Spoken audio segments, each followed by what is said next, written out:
welcome or welcome back to my channel. My name is Vanissia. This is the Woolly Worker Knitting Podcast, and today I am joining you for episode 34 of the Woolly Worker Knitting Podcast. It's been a little longer than I usually would like to. I was hesitating recording this podcast because I don't have any garment as a finished item, and usually I like to have that, especially so that the thumbnail can be consistent. But then I realized that I'm just putting up self-imposed limitations, and I have a couple of finished accessories that I want to talk about and a few exciting whips, so I just thought I'd still record after all.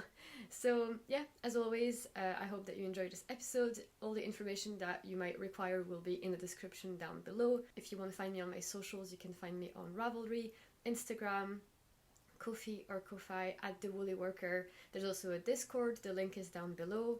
And I think that's pretty much it for all the admin. I am wearing the Cozy Classic Light by Jessie Maed Design, made in Zakami hand-dyed yarn. The base was alpaca silk cashmere, so this is really lovely. It's a fingering weight jumper, so the fabric is really drapey and light. The stitches are really small. I like the color speckle distribution of this yarn. And yeah, there's quite a lot of hand-dyed yarn in the projects I'm about to talk about today, so I think it's only fair to showcase a different knit that was made in hand-dyed. But yeah, let's just jump straight into it, and why don't we start with another Zakami project then. I showed this maybe a couple of episodes ago. This was part of Sari Nordland's summer shawl knit-along that she's hosting this summer. It's the Turtle Dove shawl, and I made this shawl in Zakami hand-dyed yarn. It was a 50-50 merino silk blend. I don't think that they have this anymore currently. I bought this at a yarn shop in Edinburgh, Be Inspired Fibers, ages ago in person. It was one of my very first, if not the first, skein of hand-dyed yarn, and it was in my stash for so long. It felt so precious, especially because of the composition of the yarn. But I decided to, use the motto of like the best time to use something is now, and there's no point in hoarding special things like candles or your beautiful colored pencils in case you're gonna make them shorter. Like just use the things. You buy them for that reason. So I started the shawl in maybe June, and then I reached a point where I realized that because I was holding this fingering weight yarn double, I only had about 200 meters of a DK weight yarn, as opposed to like the 225 that Sari required in the pattern description. So then I weighed my yarn a bit before halfway through, and I realized I had already reached the point where I couldn't go any longer before I would run out. So then I realized that I had to modify the chart with all the cables and also then adapt the decreases to be mirrored. So that seemed like a really big hurdle at the time, and so I put the project on ice for ages, and I finally finished it, and it was really fast. So without further ado, let me show you the project. So here it is. This is the finished shawl. I think it is stunning. I'm really happy with my color and yarn choice. Once again, it was interesting because my first iteration of the shawl in this knit-along was with a alpaca fingering and then a suri fluff yarn held together, so that was a DK weight, whereas here, like I said, it's two strands of fingering held together for a DK weight. So they do behave differently, they do look a little different between this one and the fluffy one. When I finish the third one, I'll show you all of them next to each other. And yeah, I was worried that maybe a few things I was worried about. I was worried that because it was DK and not a fluffy, I would like this less, the way that it drapes or the way that the definition of the stitches, etc. But I really like this. I think it's definitely something that's different, but it's nice to have. I think the definition of the cables is really gorgeous, the bubbles as well. And I was worried that the variegation would be too much maybe for such a complex pattern, but I think it's definitely not an issue. You can totally see all the different types of things that are happening in this beautiful, sort of complex looking motif. It wasn't that hard. It's mostly twisted stitches, some cables, some bubbles, and that's pretty much it. You just have to be mindful that if you have a twisted stitch on the right side, you've got to twist it on the back side, which is a purl, so you've got to do lots of twisted purls in there. The reverse side of this chart was really simple because it was always just do the opposite of the right side, so you had to think less. So I found that to be easier than other types of lace where you've got to do work on both sides. which I will get to in a little bit in the whips.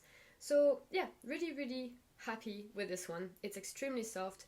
When it blocked, it didn't grow width-wise. Like I measured this and I think it was 20 centimeters before and 20 centimeters after. But then the length of it, for some reason, I didn't even stretch it like I thought that much. It went from 80 centimeters to 100 centimeters. So it really, really grew. So I haven't really tried to style it that much yet, but I know that it'll be a nice little thing to have on the shoulders, like just if I'm at home or as an accessory when I'm out. But like I said to some people and in a previous episode, the way that I'm seeing these little mini scarves now is kind of a way to display my nice skeins of hand dyed. In my craft room, I'm just going to be having this out and about because I think it just looks like kind of like a yarn shop where you have like samples out, and it really displays that beautiful color. It was called Turkish Delight. It displays it beautifully, so instead of just having a skein hanging about, I have a little scarf hanging about to admire. I highly recommend the pattern. It didn't get boring. It was easily memorizable after a while. The only thing that I'm a bit disappointed of is that because I ran out of yarn halfway through here, I wasn't able to go as far out as the pattern called for. So normally if I had been able to go further and increase further, I would have had room for one more cable, but I didn't get to do that. So if you look at the pattern photos from Sari, you can see that the scarf is supposed to be deeper. Not that much. I think I was maybe like 20 rows before the end of that chart. And then to modify it afterwards, what I did was that I just continued the chart I was on so that I would be following the pattern for like the direction of the zigzag and the frequency of my cabling. But it was mostly the zigzag that I was worried about. Like that obviously had to stay perfect. And then for the decreases, I just decreased. The frequency of the decreases depends on where you are at the pattern. There's a little bit of jiggery going on, so I'm not going to talk about that too much because you have to pay for the pattern. It wasn't that big a deal, and in the end it worked out perfectly. I think I had less than a gram left of my skein, so I was really, really chuffed with myself for not having stopped too early or too late, because I really wouldn't have had wanted to start over. And I was really happy to have it done because it had been on the needles for a bit too long. So yeah, after blocking, yeah, the shawl is a little bit flatter, but like I said, I'm super happy with the definition of the stitches, and the bubbles are all popping out quite well. I put a note on my Ravelry on how I made them pop. There's a few tricks that you can do, and a way to do it faster as well without having to like crochet or anything. So I just did this with the needles. And yeah, tell me if you like it. I've not posted this on Instagram yet, but I know that this will be one of my entries in the Zakami make-along. I have a lot of Zakami projects on the needles at the moment because they're having a make-along, and I have a lot of Zakami yarn, so I thought this would be the summer of using my hand-dyed. So yeah, there we go. That's all I have to say about this project. Super, super happy with it. And we only have one more shawl to finish then for Sari's make-along. Next project is a little surprise. I hadn't talked about this anywhere. This is the Petal Drop Socks from Handmade by Florence. It's a free pattern, or like a pay what you want pattern that she has on her shop. You can go check it out on Ravelry if you haven't already. It was quite a popular thing when it came out. I always really, really liked that lace motif. She also has the Petal Drop camisole, which I think is also on my list, but not for this year. So the Petal Drop Socks, the only reason I cast this on basically is that I'm part of a few knit-along groups on Ravelry. There's like a sock one with different themes, like for example animals or flowers, and then I'm part of a different group, I'll link it below, which is about colors. So the group is about solid socks, and the rules is that you can never use variegated yarn. You always have to use a solid. It can be semi-solid, but it can't, like a tonal, but it can't have too much variegation. Like that's the rules of the group. And then they have a theme monthly, and you have 2 months to then do it. And so the theme for July was pastels. So then I was like, you know what, now is a good time as any. I've got this beautiful pastel blue in my stash, and then I looked up in my queue of projects what kind of sock pattern would go well with a pastel, and I decided to go for the Petal Drop. I guess in my mind I really like that beige, cream or white linen color that Florence and many other people have used for this lace, but I think that this pastel blue also goes really well with a lacy pattern. And after the fact, now that they're done, I really, really think that it goes perfectly with it. They fit really well. I was worried at first when I blocked them that they were going to be too big, but then they're really, really great. It was a bit of a boost of the confidence because I hadn't made socks in a long time, and I think the last pair I had made, they were too big, especially after block. I made these on 2.25mm needles, which is usually a size up from what I normally use, but the stitch count was lower than what I usually use. I made the first size. There are two sizes, and I realized a little bit after the fact that actually the charts are different between the sizes, so it's not just that the bigger size has more stitches. The bigger size actually looks different from the front, and I was a bit disappointed because I liked the look of the size 2, the one that I didn't do. It had some of those big motifs all the way around, whereas my ones, size 1, they have a few small motifs at the front and only one large one in the middle, and you can probably see in the photos what I mean. But that's fine because it's a tiny detail, and I have the pattern. I could totally do it again, although I probably won't because I rarely do socks over again. Although that's a theme from a different knit-along group I'm part of. Sometimes they have like a theme which is do a pair of socks you've already done. I think the theme for this month is finish a pair that you've started. So they're really fun prompts to motivate you. So yeah, and surprisingly these went really fast. I finished one really fast and then cast on the second one and was really motivated to then just keep going. In retrospect, the only thing I like less about this is that there's a little purl round that you do between the ribbing and the motif. I think it's a bit too stark a line, and I wish I had just skipped it. The rest is twisted rib. I followed the pattern exactly, so I did the exact same length of leg that she recommended, followed the exact instructions for the heel, flap and gusset, and then just pretty much again did the instructions that she said to see when to stop for the toe. Sometimes I just kind of like overthink things and calculate too much and measure 500 times, and it's just sometimes it just works out if you do exactly as you're told, and in this case it worked out. So I'm really happy to have added one more pair of handmade socks to my collection in this beautiful yarn. The yarn is Opal 4-ply. The details will be my Ravelry project. I used a little more than 50 grams, so more than half the skein. They're sold in 100 grams. They're quite affordable, that yarn, and it kind of reminds me of the West Yorkshire Spinner Signature 4-ply in that it feels quite rough and a little, not plasticky per se, but just a little bit more rustic and harsh than like a really soft superwash sock yarn like Arwetta from Filcolana.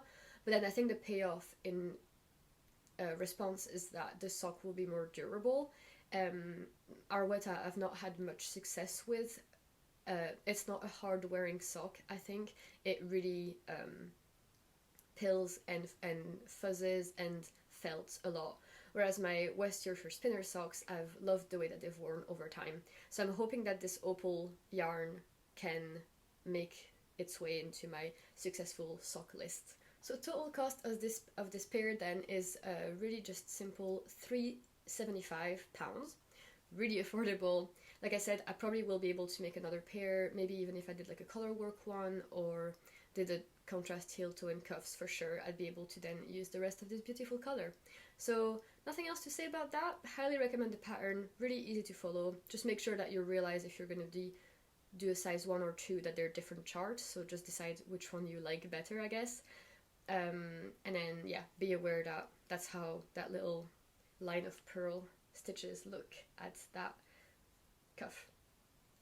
I didn't mention, but the final cost of my turtle dove shawl was £24 because I used the entire skein and the skein was £24. So that's it for my finished items. I have a lot of garments on the needles and none of them are close to being done. It was kind of a frustrating moment at the end of July because I like to track all my knitting and like the yarn in, yarn out. In July I didn't buy any yarn, so the intake was very, very low, 0. But the outtake was very low as well. I was like desperately trying to finish things at the end of July so I could put something in that like column, and I was tempted to just power through on any of my garments, but I wasn't feeling that inspired by them. I guess maybe it's not as motivating, the fact that they're all at that middle bit where it's just not close to being done, but it's also not the interesting yoke shaping, so it's mostly just a lot of stockinette body or sleeves to be done. So let's talk about the one that's the, I guess, closest to being done, hopefully. This is my Pink Velvet by Andrea Maury. I started this, when did I start this? The day after my birthday, so 3rd of July. So we're not doing too bad a time for a fingering weight sweater. Lots of you liked it. In my last video I showed I had finished the yoke. I think I literally showed the yoke. I hadn't joined it, I don't think, had I? So I since have joined and pretty much finished the body. I'll show you just now. Ta-da! So I've blocked the yoke, which creates a little bit of a puffy situation here because the stitches are just of a slightly different density. They loosen a bit with blocking. So I've done 8 inches of body, which is cropped, and then now I'm doing the ribbing. I literally just have, I don't know, like 10 more rounds of ribbing to do, and then tubular bind off, and then we're good to go. So it is cropped, and I'm really excited. It fits amazingly well. I tried it on yesterday. The yoke is amazing, especially when I have like a good posture. Otherwise, you know, if you slouch, like it gapes a bit. But if I have a good posture, it's super flattering, and then it falls. Like the armpit area is good as well. Like there's enough room for things to breathe and for things to not maybe felt too fast. And it's not too low that it gives me the bat wings. And then the body is cropped, and I'm really seeing this with a high-waisted skirt or on top of a dress or with high-waisted like jeans. It's gonna be great. And Ross really liked it. He said the colors suit me amazingly well, and I was saying that I really like how graphic that pattern looks, the contrast between the main color and the contrasting color. And because I'm, would you believe it, still using the same skein of yarn that I started with, I made this entire sweater with the same skein of that main color, which means there's no weird gap or, I mean, transition of coloring between skeins of hand-dyed. It's just so consistent, and because I've been in the round the whole time, the sequence of the color variegation is just really consistent and predictable. So the fabric it has created is just this really lovely grayish blue. It's kind of a medium tone, even though it appears a bit dark. It's from Jing Fiber. This is their Yak singles. So the yarn is a single ply, which is kind of weird, not as enjoyable to work with, I feel. It's kind of splitty. You have to be careful. I'm using wooden needles, and I feel like sometimes, yeah, just shove it right through. But it makes it really soft, the fact that it's single ply, but I think it's also then less durable. So we'll see about that. Then it's made of merino, yak, and silk. It's really pretty to look at. It kind of looks like ink in a way. I think this is called moth, and then that color here was called cloud. This is their melted baby Surrey. So I highly recommend you check out Jing Fiber. They've got quite a lot of different bases, lots of interesting bases made of different fibers. And they've got a lot of really cool colors. They often have pastels like cloud here, neons and everything. They definitely have a unique style, and I am looking at a few colors they've got at the moment that I'm tempted to buy, but gotta finish some of the projects first, obviously. So yeah, that's the Pink Velvet by Andrea Maury. Thoroughly enjoyed making the yoke, like I said last time. The body, nothing really much to say apart from my happiness at not having to change skeins too often, and only 8 inches of body. It could have been worse if it was a longer body, but I stopped when I wanted to. I think Andrea's is a tiny bit longer than mine, but I decided to really just commit to the crop. And then I'm gonna do 3/4 length sleeves. So again, hopefully, maybe I can finish this by the end of August. I have a lot of other things I'm working on, which might slow me down, but I'm really eager to try this on and wear it in this sort of mid-weather we've been having. I don't think it'll be too warm, but I don't know. It really depends on the week. Yeah, I saw a few projects from people who had done full-length sweater and full-length sleeves, and I really liked that, and I was tempted to then do that for mine, but I decided to go forward with the original idea and the plan, and again I can always remake something if needed. Maybe a steeked one with a cardigan would look super cute, but yeah, it's always hard to choose and commit to a choice, but I'm happy with this and how it looks on me so far, and I'll see when I'm styling it if maybe I find it's harder to style something cropped day to day, or if I should have done something longer, but we'll see. So that was the pink velvet. Now we have a new project on the needles. I showed some yarn last time from Zakami. I was saying that I had a few plans for their knit along, and I was asking for which of them I should cast on soon. So I actually ended up casting on two. I'll show you the first one. It's the Cumulus Blouse by Petite Knit, and it's Zakami's yarn in the color Pink Cadillac, and it's like a fingering fluff. It's like cotton and alpaca. It's kind of similar to the fiber company Zero, that base, and it's maybe the same weight as holding two mohairs together, so like it is like a DK. It really is a versatile yarn, and you can get different gauges depending on what needle size you use. So here I'm using I'm using a 4mm needle. I think Petite Knit asks for a 4.5, but I usually have a loose gauge, so I size down. So I'm using a 4mm needle, and I'm doing the size extra small because this is still a bit too large, so it'll be a small size on me. So yeah, I think this is pretty good on camera, and it's a very interesting project because when I'm doing it, it looks really sloppy and it looks really see-through and uneven, and I just have to trust the process that once it's blocked and I have an I-cord, making this v-neck a bit neater, and I am wearing something underneath and I'm styling it, like once it's done, I think it's gonna be really great. Right now it's like tentative, but it's been really fun to work on just because of how fast the stitches can work up. Most of the beginning was done flat because of the v-neck shaping, which was enjoyable to do. It was finished much quicker than I thought it would be. Then you join in the round for the v-neck, and then a little bit later you split for sleeves, which I've just done. I've literally just split for sleeves. I've not even done one round since splitting for sleeves. I liked to reach some milestones, then I was moving on to a different project. So that's the Cumulus Blouse. Nothing huge to say. I think the interesting thing about this project is just my yarn choice. Instead of using two mohairs together or Surrey, I'm using this like different yarn base that is kind of rare and not a lot of dyers use and not a lot of commercial yarns use. I think because of the cotton component, it's going to be really light and breathable, and then the alpaca obviously adds drape, softness, and warmth. So I still don't really know what kind of weather I'm going to be loving to wear this in, but I'm really excited to have this item of clothing in my possession. I love the color. I'm super excited to have something of this color in my wardrobe. I don't have anything like this knitted up before, and because this is going up really fast, I'm sure that I'll have a lot more progress next time. But I guess there's really not much else to add to that. I hope that you like it. A lot of you on Instagram had voted for this one to be the one that I cast on, so there you go. I did it.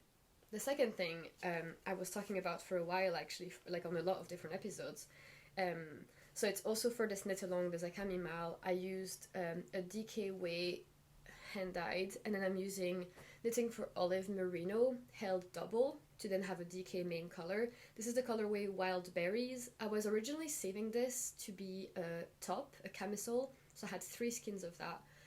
And then I was a bit sad because it was saved up for a project, but then I realized that it was going really well with then this color, so I wanted to use them together. I had started originally with a different sort of red, but it was too dark, and this one was more vibrant. So once I realized that this was better and I didn't want to buy any more yarn, I decided to still use it. And I don't have enough, so I have 3 balls. I think I should need 4. So if anybody wants to sell me some Wild Berries by Knitting for Olive Merino, hit me up if you're in the UK. If not, I'll eventually crack and buy that extra ball of yarn. that I need down the line when I need it. But I decided that it's okay if I'm not making that camisole after all, because I've not made a single camisole this summer, so if it wasn't meant to be this summer, and maybe it wasn't meant to be next summer, like, again, using that same logic I used earlier in the episodes, just use it now. Like, stop always saving things, and if you want to make a camisole way down the line, you'll find a new color to use. So, long story short, those are my two colors that I'm using, and I'll now show you the beautiful, beautiful work in progress that I've got. Ta-da! Oh, I love it so much. It's my first time seeing it on camera, and it looks really great, doesn't it? I love the contrast. I think the colors paired up so nicely. It's just so joyful. Like, it's really colourful, but it's not like crazy. I think because the colors are a little bit pastel.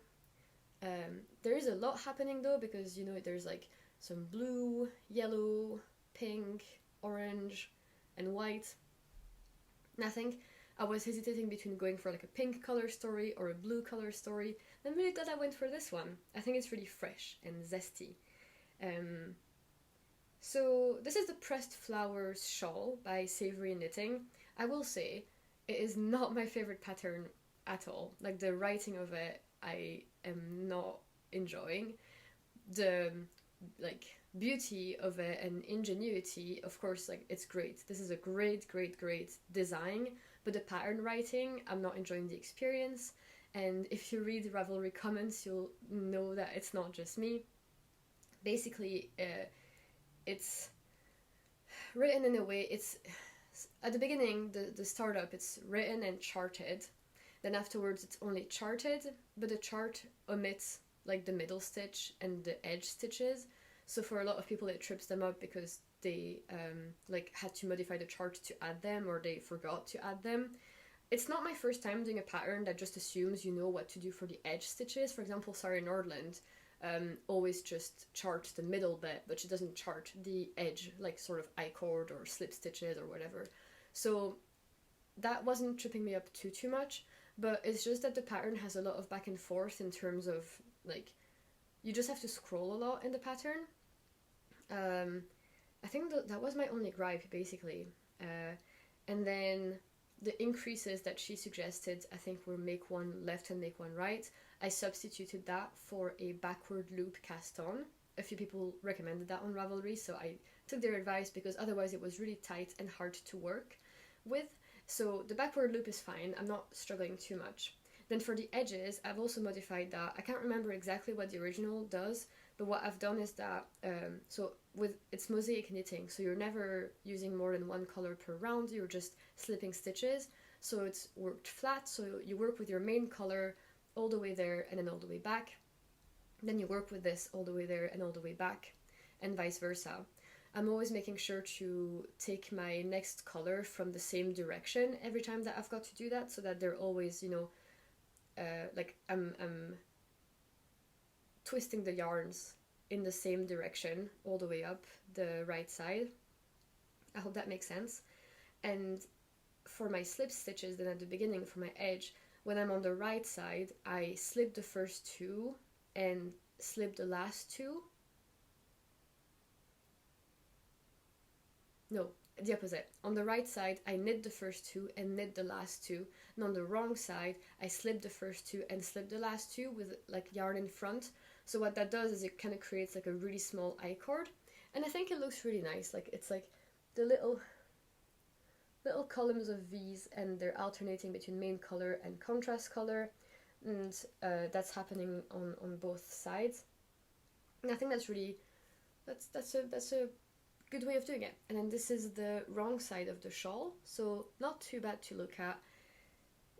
Quite interesting to look at, actually, but the right side obviously is much better. So it's not the fastest growing, it's not the slowest either.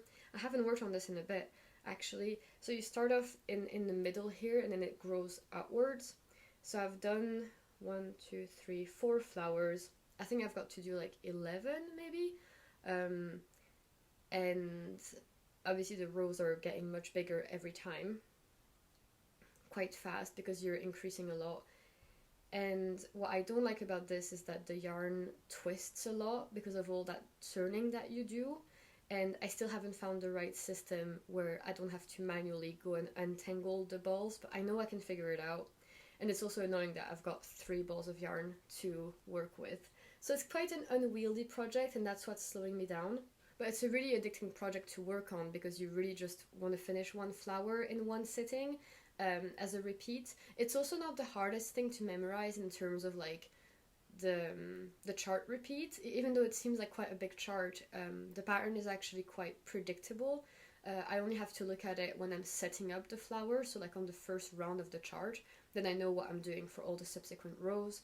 Then there's a big row between flowers where you're just like doing all in the main color. That's really satisfying and fast to do. And then it sets you up, and then you're gonna then be doing that next round, which I then look at the chart. So it's not too bad. It's just that when I'm working on this project, I've just got to clear the table and be ready to be working with a lot of balls of yarn. But I love the way it's looking up. I hope I can finish it in time for the knit along, because I can't wait to have this beautiful finished item in this beautiful skein of hand-dyed. And I'd highly recommend you give this project a go if you wanted to use some hand-dyed of yours. There's a bunch of other things in that collection, like the socks, the cardigan, the sweater, I think. I've even seen someone do like a little headscarf with this that they actually worn like as a headband, and it was really beautiful. So even if you have scraps, I think that you could give this a go. It's easier than it looks, but if you're used to like petite knit style of patterns, this one will be a bit of a shock to the system when you first read it through, but all you really need in the end is just the chart, so you should be able to give this a go. Okay, I'll just show quickly like 2 items just to give a really quick update. This is the Maggie cardigan by Petite Knit. I showed it a while ago, and I had given it a bit of a rest because I had pre-blocked it to see what it was looking like. I was rowing out quite badly, and sadly the rowing out did not get magically better after block, so I was a bit disappointed and I put this on ice. But now I want to finish it. It's in Cardiff Cashmere Classic. It's a beautiful, extremely soft yarn, and I needed something nice on the needles. So I picked this back up, and then I did the sleeves. So I'll show you what it looks like now. Ta-da! So you can see a slight difference in gauge, once again, between blocked and not blocked. Like, this is what, obviously, I've added on after the fact. Part of that is because it's not blocked. The other part is because the sleeves I did on metal needles instead of wooden needles, because I just didn't have wooden needles of that short a circumference. And then I think because your sleeve tension is usually tighter than the body. So yeah, I hope this blocks out. Just like second time around. Then I did a bit of ribbing. I did the sleeves slightly shorter than what the pattern called for, because I think on the pattern photos and a few other people's, I could notice that it was, again, dangerously close to someone's elbow, and I really didn't want to risk having my sleeves coming too down low on my arm. So I was happy to have a bit of a buffer where the sleeve would for sure be mid-arm, even if it blocks out to be a bit droopier. And I did a sewn bind off. I didn't do the 2 setup rounds that the tubular calls for because I didn't want to use too much yarn. I bought the minimum required. I think I have 8 balls, and I'm really hoping that I can do like a nice little cropped length to again wear over dresses and high-waisted skirts, and then have enough to do all the ribbing, because you do the ribbing last, so it's really hard to estimate. Like, you can't really make the body longer or shorter in anticipation of the yarn you need, because you still need to have all that ribbing, which is really hard to estimate how much yarn they'll consume. But it was satisfying to do the sleeves. It looks great. I haven't tried it on. I'm going to put this on longer needles, give it a try, and kind of estimate, how crop I want it. I think I'm going to remove maybe like 4 or 5 centimeters from like the size I'm making. I'm doing size small, not extra small, because I'm on gauge. I'm using 3.25 millimeter needles on the right side, 3 on the wrong side, still rowing out. And this is the recommended yarn that Petite Knit uses. Highly recommend the yarn, of course, although I'm not the first to have noticed that this kind of yarn is a little unforgiving of tension issues, and some people have made the poppy shirt by Petite Knit as well, which was also the recommended yarn, and they've complained that it didn't look the neatest and it made them doubt their tension. So I guess I'm here to reassure you, if you're one of these, that it's happening to me as well and to other people, so it's not you, it's the yarn. I'm also realizing that since I picked this back up and did a couple of rows on the body, I'm not rowing out as much, so it's actually frustrating, because then it's gonna look even weirder if I'm not consistently rowing out. Like when you do a drop shoulder and you've got like the flat part at the top and then the round part at the bottom, and then it's inconsistent tension. At least if it was a cardigan all in the round, then I would be rowing out the whole way through. But no, apparently I'm not. But I'm not changing it. I want this done. I really want to wear it this summer / beginning of autumn. We're going to Edinburgh next week, and it would have been so perfect to wear, but obviously there's no way I can finish it in time. This was originally supposed to be my birthday outfit, but yeah, that's fine. I'm loving the color, obviously. Yeah, just really looking forward to having this done. There's not much else to say. I've just added the sleeves, made them shorter, and that's about it. And then lastly, tiny update. My Yale cardigan, I showed you last time that I had finished one sleeve like this, the sleeve pattern like this. Oh my god, the difference between touching this and the Cardiff cashmere, that's funny. This feels like a carpet now. But yeah, this is one of the sleeves, and I made the second, so really proud of that. It was quite important to me that I do that as fast as possible, because I really didn't want to risk having a different tension between the two sleeves. Happy to report that they look to be pretty identical, and because I was able to then use up most of the contrasting colors, I put them away. So I only have two balls in circulation now, like the mid-grey and light grey. So that project has become less unwieldy now, but we have 3 moving parts. We've got the 2 sleeves and the body of the cardigan.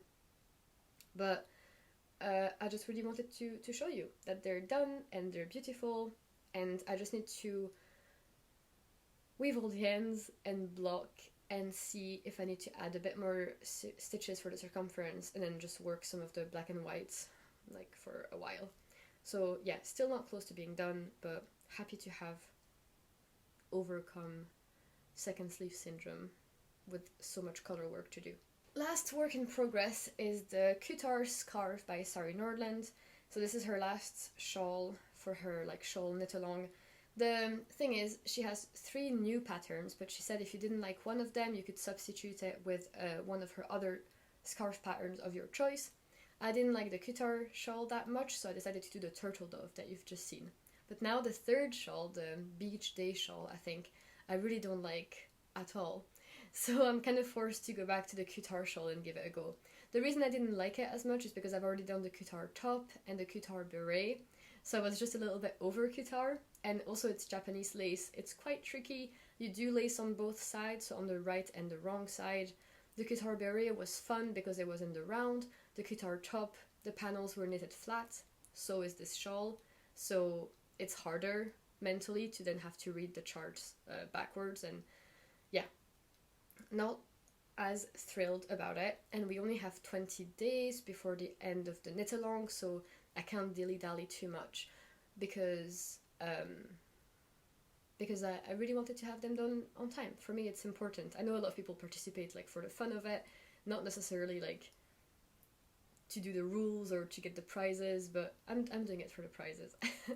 So I started this with this yarn. I was going to hold it double then, the same as I just did. This is a superwash merino. I was like thinking it might be okay and not too variegated, but I was wrong. I started the pattern, and I think it's maybe too early to tell, but I just have a feeling that this is just like not the best, and there's too much happening. I'm just really not feeling certain about it, and I don't want to not like this project, because I'm gonna have to be on the clock, and like I want to have good feelings about it. So I think I'm gonna frog this. I've got 2 other options from my stash. So I have this skein of yarn, which is West Yorkshire Spinner's Exquisite 4-ply, 80% wool, 20% silk, so really, really lovely, luxurious feel. And I would be holding this double.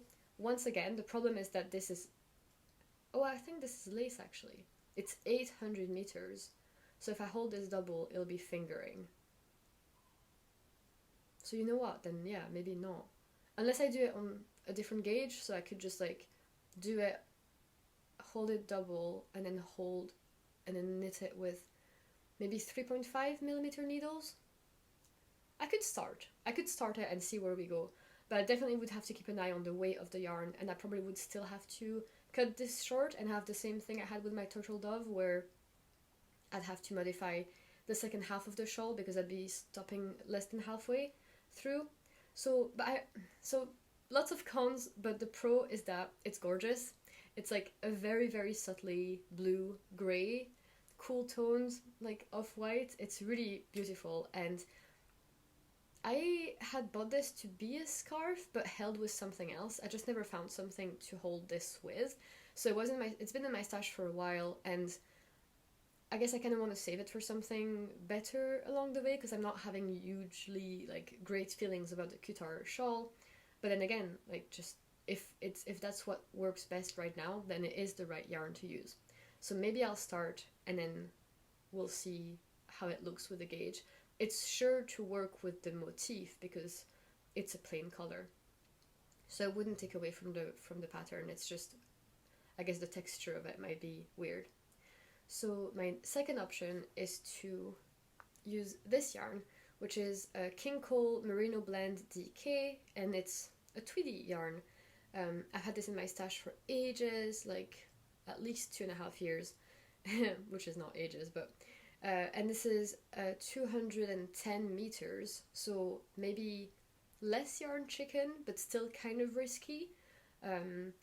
And I guess I'm not sure if the tweed would be a huge problem with the complicated Japanese lace, but I have hopes for it. I feel like it might work, and it might be nice and squishy and interesting, and it'd be interesting to then have all my 3 scarves be such different, you know, like one is a fingering and fluff, one is 2 fingerings, and one is a DK. Like, it'd be cool to then have this big comparison. This feels less soft than this option. So for a scarf, I was kind of looking forward to having something that would be like really drapey and soft. This would not be. So as you can see, I'm hesitating, and I can't afford to. So if you have an opinion about which one of these to use, let me know, and I'll cast on ASAP the Kutar shawl. So that's all my whips. I hope that you liked to hear about them. I feel like I didn't really say anything of substance. I feel like a lot of the projects that I've just shown, I've either worked a lot on them a long time ago, or I cast them on a long time ago. So I feel like maybe anything that's really, really important or interesting, I've either talked about before, or I forgot, or just put on my notes on Ravelry, but I haven't checked my Ravelry project page. Like I said, I feel like a lot of them I've just been knitting on stockinette on them for a while, and all the interesting choices have just already been made. But I still hope that you liked it. It was nice for me to sit down and review the progress on them. I didn't think I had that much to talk about, but there is a lot of projects, and I really, really want to finish them. I've been having a lot of fun just doing my hand-dyed knitting and seeing the beautiful colors work up. I've not been stressed or like manic with crazy cast-on energy. I feel like I'm taking things like one at a time, and I'm not too divided. Like, I've got a good system of like, get to this stage on this project, get to this stage on that project. And so far, the variety of them is good. I've got a lot of stockinette, and I've got the mosaic knitting and the cables and the lace. So it's good. I've got a variety of colors and a variety of textures. So I'm really blessed, and I'm really satisfied with the knitting at the moment. I hope you are too. I wonder if you're already starting some autumn knitting, or is it like taboo to talk about that in August? There isn't much to update on personal life-wise. Summer has just been really boring, really consistent, and Oh no, that's not true. A couple weeks ago, we went to Loch Lomond with Ross. He surprised me because I was feeling, just really bored and like every weekend was the same. So he decided to plan a whole day out and he planned Loch Lomond. So I'll show a couple of photos here on the screen of our trip. It was amazing. It was a gorgeous day, which was rare in July. And then there was a market happening at the same time, so we got some like sweet pastries, and it was really busy, but not in a way that was like annoying, more in a way that was like hyping you up, like, oh my god, everybody's out. It must be because it's a good place to be. And we went to SeaWorld, like to see like a turtle and some otters and some sharks, and got a beautiful view, got a wonderful dinner. It was so good. And even just the drive through there and the drive back was just great views. I didn't get car sick, which I usually am on like sinuous roads, but it was great. It was a perfect day out. I can't believe it took me so long to go visit Loch Lomond in like 9 years of being in the UK. I still haven't been to Loch Ness, which I think I'm telling Ross we should probably do as well, just so I can say that I've done everything. And yeah, I really hope that we get to do more adventures before the weather really becomes bad again. Next week is Ross's birthday, so we're gonna go see a Pink Floyd show at an observatory in Edinburgh. So it's like a whole like surround sound and visual system. It's gonna be great, and then we're gonna get cocktails at a speakeasy beforehand. So really looking forward to that date. And then we've got a pub quiz and karaoke date as well next week. So lots of great things to look forward to. And oh, I got my eyebrows done. I talked about eyebrows a little bit before on my stories on Instagram. I was hesitating between, getting better makeup for my eyebrows or doing microblading, which is like a semi-permanent tattoo thing. And everybody was saying, just get them tinted, which I do sometimes, but it's kind of hit or miss. And sometimes I feel like they fade too quickly. So this time I feel like it was maybe a miss because the first day they looked really dark. I'll show a photo of like the before and after. And that first day I just felt like a cartoon character, and I was kind of thinking in my head, well, thank God it wasn't microblading because then that would be permanent. And then I also got a bit of like a irritation, like a rash because of the wax. So yeah, that was not a good week for me. But yeah, I know that they'll fade. Like in 2 weeks, I'll be back to having a bald face. But it's all about the journey of finding what works for us. But thank you to everyone who then messaged me on Instagram and we chatted all things eyebrows. I got a lot of really good recommendations. So yeah, just in case you were wondering if my face looked different, it probably does. It's probably not as big a deal as I think it is, but yeah, I was feeling a bit self-conscious before filming. So anyway, I hope that you liked this episode. I guess there was a bit of life chat at the end, and I hope that it was relaxing. I'll see you all next time for another episode of the Woolly Worker Knitting Podcast. And in the meantime, if you like this video, don't hesitate to like, comment, or subscribe. It helps the channel as always. And maybe click the bell if you don't want to miss out the next video. I don't know when it's going to be. I'm taking things a little bit slowly this summer. So yeah, happy knitting and see you all later. Bye!